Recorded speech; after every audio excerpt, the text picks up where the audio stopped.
नमस्कार दोस्तों, कैसे हैं आप सब। आज मैं आपके लिए लेके आई हूँ शीतला माता की कहानी। तो आइए शुरू करते हैं। एक बार शीतला माता ने यह सोचा कि आज पृथ्वी पर जाकर देखती हूँ कि मेरी पूजा कौन कौन करता है। यह सोचकर शीतला माता राजस्थान के डूंगरी गांव में एक बूढ़ी का रूप बनाकर आई। तो शीतला माता सारे गांव में घूम रही थी तो किसी ने अपने घर के ऊपर से शीतला माता पर चावल का खौलता हुआ गर्म पानी डाल दिया। इससे माँ के शरीर पर फफोले हो गए। शीतला माता सारे गांव में इधर उधर भागने लगी कि कोई मेरी मदद करो, मेरा पूरा शरीर जल रहा है। परंतु किसी ने भी माँ की मदद नहीं की।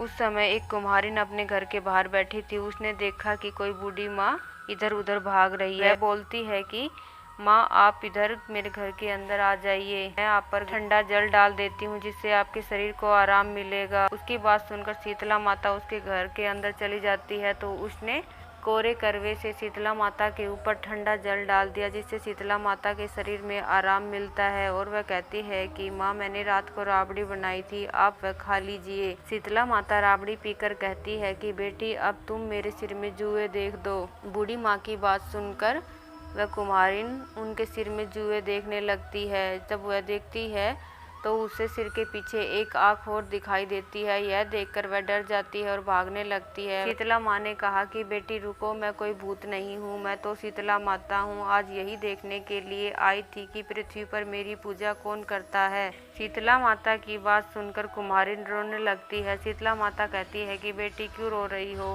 वह कुम्हारिन कहती है कि माँ, मैं इतनी दरिद्र हूँ कि तुम्हारे बैठाने के लिए ना तो मेरे घर में कोई चौकी है और न ही कोई आसन। मेरे तो घर में चारों तरफ दरिद्रता ही दरिद्रता है।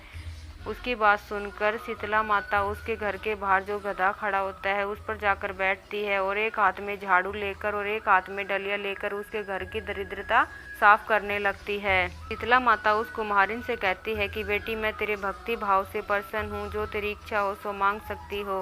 वह कुम्हारिन कहती है कि हे माँ, यदि आप मुझ पर प्रसन्न है तो आप मेरे गांव में ही स्थित हो जाइए। और जिस प्रकार आप मुझ पर प्रसन्न हुई हैं, जो भक्ति भाव से फागुन माह की अष्टमी पर आप पर ठंडा जल चढ़ाए और बासी भोजन से भोग लगाए, तो आप उन पर भी इसी प्रकार प्रसन्न हो और उनकी दरिद्रता और उनके सारे कष्ट हरें। शीतला माता उसे तथास्तु कहती है और कहती है कि बेटी, कल पूरे गांव में आग लगेगी, परंतु तू अपने घर पर इस कोरे कलसे में जो जल है वह छिड़क लेना, जिससे तुम्हारे घर में आग नहीं लगेगी।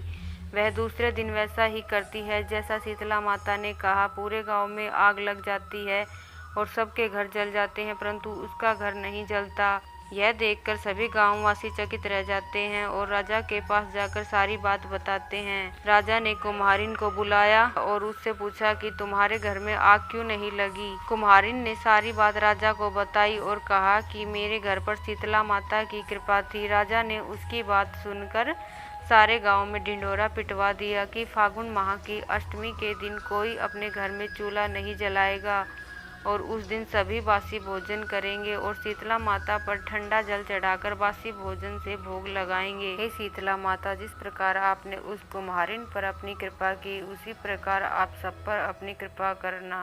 बोलो शीतला माता की जय। तो दोस्तों, आपको मेरी कहानी कैसी लगी कमेंट में लिखकर ज़रूर बताइए। यदि आपको मेरी वीडियो अच्छी लगी हो तो लाइक करें, वीडियो को शेयर करें और कमेंट में लिख कर ये ज़रूर बताइए कि आपको अगली कहानी कौन सी चाहिए। धन्यवाद दोस्तों।